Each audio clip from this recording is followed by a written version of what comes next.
هاونیشتمانیانی خۆشەویست خەڵکی سەربەرزی کوردستان 15 ساڵ بەر لە ئێستا و سەرباری هەبوونی ئابڵوقەی ئابووری نەتەوەی گرتوەکان و ئابڵوقەی ڕژێمی بەعس لەسەر کوردستان و هەروەها ڕێگرە زۆرەکانی تر توانیمان بۆ یەکەم جار یەکەم کۆمپانیای بواری مۆبایل لە کوردستان و عێراقدا دابمەدرێنین.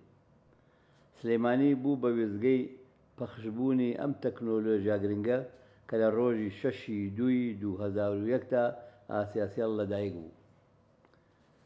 لەو ڕۆژەوە بە شانازیەوە توانیمان زۆر هاوکێشە و زۆر کایەی ئابووری بگۆڕین چ لە شارەکەمان و چ لە کوردستانە.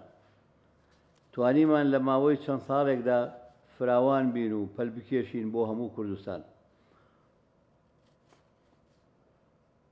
تۆڕەکەمان هەموو شار و شارۆچکەکانی عێراق بگرێتەوە، هەر لە مووسڵەوە لە باکوور هەتا بەسرە لە باشووری عێراق.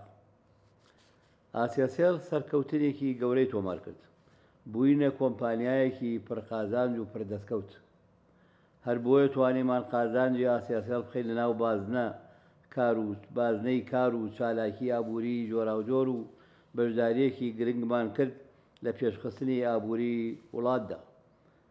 هەموو قورسایی استراتیژی خۆمان خستە بواری پتەوکردنی ژێرخانی ئابووری وڵات. هەر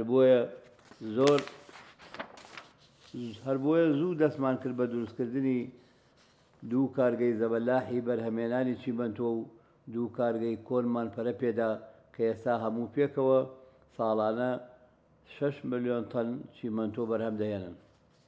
هەروەها توانیمان کارگەی نوێی ئەلەمنیۆم و کارگەی سەندویچ پەناڵ و کارگەی گەڵڤەنایز و ئاسن و کارگەی دروستکردنی دەرمان و کەرەستەی پزیشکی کۆمپانیای ئینتەرنێت و بواری وەبەرهێنانی خانوبەرە و پێشکەوتوترین نەخۆشخانە و جوانترین هوتێل و کارگەی دووبارە بەکارهێنانەوەی خۆڵ و خاشاک و کۆمپانیای دڵنیایی دروستکەین.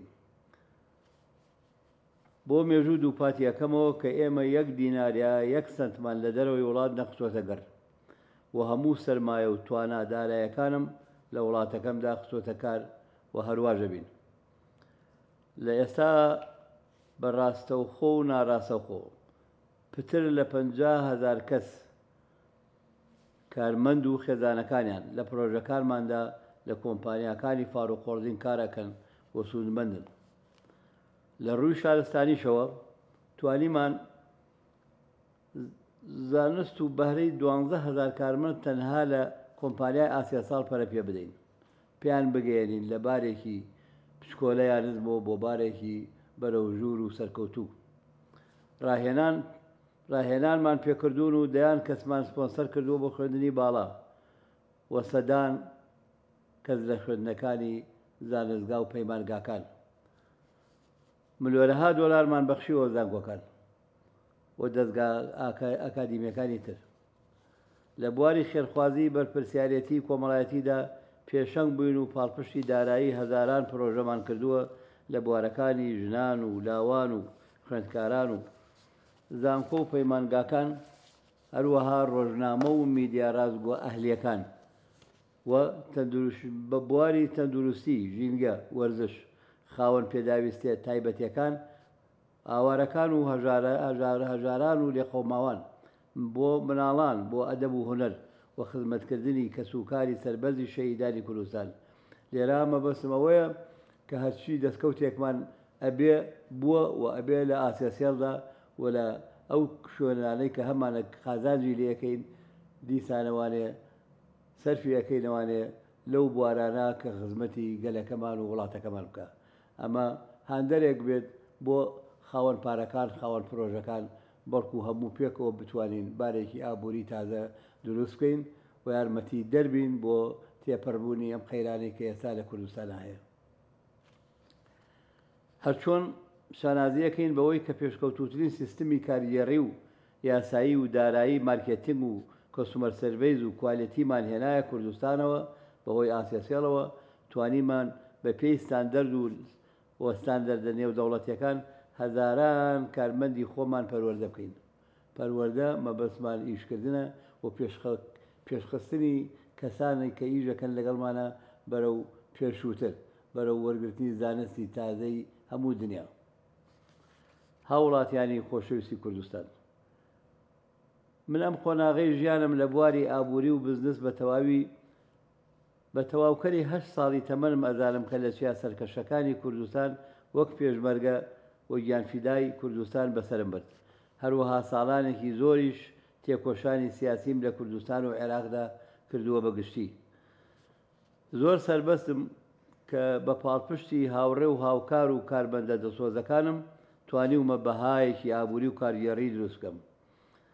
من هەمیشە ئەو گوتەیەم دووپات کردوتەوە کە چی ببەخشمە هاونیشتمانیانم و خاکەکەم خەڵکی ویژدان زیندوو شایەتی بۆ نیەتی بن و کارەکانم ئەدەن کە هیوادارم هەموو بەو ڕێگەیە بەرەو ئەو ڕێگا پیرۆزە بڕۆن. ئەمڕۆ کە دەبینم هاوڵاتیان وڵاتەکەمان بە قەیرانێکی دارایی و شەڕێکی نەخوازراودا تێدەپەڕن و ئێمەش لە دڵسۆزیمانەوە بۆ خاکی خۆمان و بۆ نیشتمانەکەمان لە یادی لەدایکبوونی ئاسیاسێڵدا بڕیارماندا. یەک، داشکاندنی نرخی پەیوەندیەکانی ئاسیاسێڵ بە ڕێژەی لە سا 50 و زیاتر لەسەر تاسەری کوردستاندا. دوو، پێشمەرگە گیانفیداکارەکانمان و ئەو هێزانەی پارێزگاری لە وڵات دەکەن لە ئێستاوە دەتوانن بە خۆڕایی هێڵی ئاسیاسێڵ بۆ قسەکردن بەکارپێنن لە بەرەکانی جەنگدا و بۆ ئەوان بە خۆڕاییە و بێپارەیە. لە کۆتاییدا هیوادارم بە هەوڵی دڵسۆزانەی هەموو لایەکمان سەربکەوین بەسەر هەموو قەیرانەکاندا. دووبارە پیرۆزبایی یادی دامەزراندنی ئاسیاسێڵ لە خۆم و هاوبەشەکانم کارمەندانی ئاسیا و بەشداربووانی ئازیز هەموویان و تەواوی خەڵکی کوردستان دەکەم. هەر بژین بۆ خزمەتی خاک و گەلی سەربەزمان.